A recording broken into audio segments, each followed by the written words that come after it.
Hello and welcome. Today I'm going to talk about 5 movies which will really help you to learn English language. It's always said, the more you listen, the more you speak. The first movie which I'm going to talk about is The King's Speech.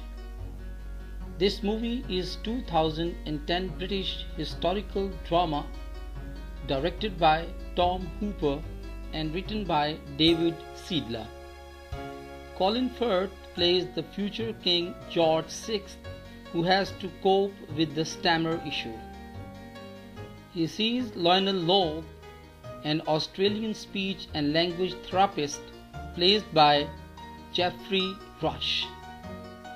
The King's Speech is the story of Bertie, the man who became King George VI, and Lionel Long, the speech therapist who helped the monarch become worthy on it. The opening scene shows a nervous prince who is expected to make a public speaking in a stadium. He struggles with his stammer in front of thousands of listeners. As a child, Bertie was teased and ignored by his family and his father. His stammer only became worse as he believed that he didn't have a voice. Bertie was convinced that his stammer couldn't be fixed. It was until he accepted the exercises from Lionel. There is no substitute for a hard work. Bertie was not only required to speak to England but to all the countries in the Commonwealth. King George was loved by his people because his stammer humanized him. He was a hero even because his imperfections. The film gives us a message of having faith in your voice. So be genuine and don't be afraid of your flaws. They are what make you human. The second movie is Harry Potter, The Prisoner of Azkaban. Harry Potter, The Prisoner of Azkaban is adapted from the astonishing popular book series of British novelist J.K. Rowling. The story follows the young wizards Harry Potter and his friends Ron Weasley and Hermione Granger through increasingly sinister and sometimes hilarious adventures at boarding school. Fantasy and fact, magic and reality all come together in the Harry Potter world.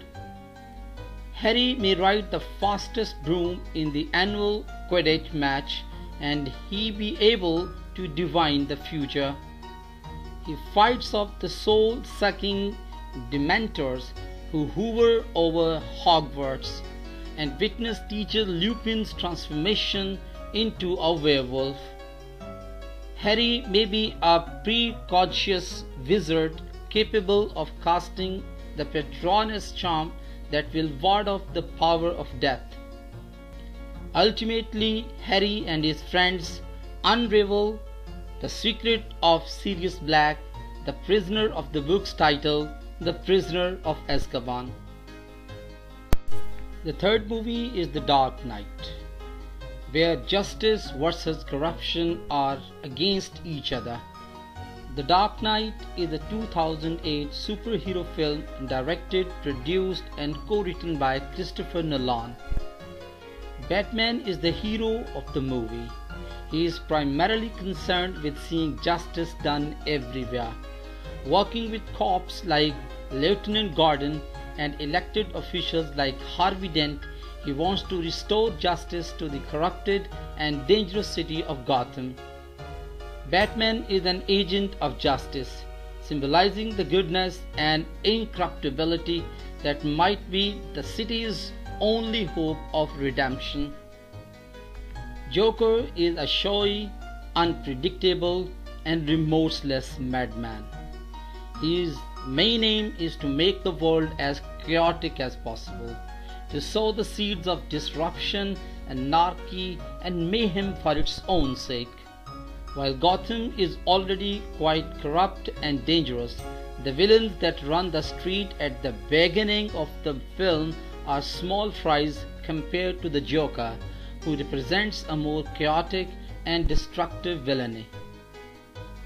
He torches piles of money, blows up hospitals, paints his face in clownish makeup as part of his horrifying campaign. In a confrontation with Batman, Joker outlines his philosophy. He suggests that human beings are fine with anything so long as there is a plan. The absence of plan, he suggests, is what makes people panic. The Joker's character makes him such a terrifying supervillain. The fourth movie is A Beautiful Mind. It is a fictional movie based on the events of a biography of John Forbes Nash Jr. by Sylvia Nisar, directed by Ron Howard. Russell Crowe plays John Nash as a mathematical genius. Nash develops schizophrenia in his early 20s. He overcomes schizophrenia and attains a true sense of accomplishment and even a sense of greatness. In this movie, the theme of discrimination against the mental illness becomes lucid. This is developed greatly by the main character, and the theme also adds suspense to the film. Mental illness still remains misunderstood in all places, even though it affects so many people. Watching this film, it helps people sympathize with a person who is suffering from mental illness in any form, showing how the Princeton community accepted Dr. Nash for many years while fighting his struggles with schizophrenia.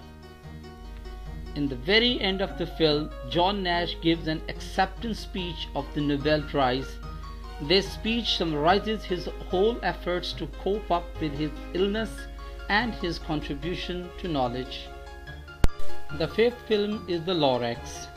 The Lorax is a 2012 American 3D computer animated musical fantasy comedy film. In this movie, a 12-year-old boy named Ted Wiggins lives in Thneedville, a walled city where all vegetation and plant life are artificial. Ted loves a girl, Audrey, and he decides to impress her with a real tree. The film presents nature as an originally beautiful and unspoiled, only marred by the human action. Indeed, before any humans arrived, the Trufula trees and their inhabitants lived happily. The Wansler comes with a plan to cut down the trees and build a factory over there. Once the trees are cut down, there is no going back. In the Lorax, the Wansler must live with the consequences of his actions. He is not only one who is affected. However, many animals have been displaced, and even the humans in the nearby town suffer from the degraded environment. The Lorax advocates for the custodial guardianship or taking responsibility for nature. This approach is at odds with the Wansler's profit motive, and it ultimately loses out. So these are the 5 movies. They can really help you to learn English language. Thank you.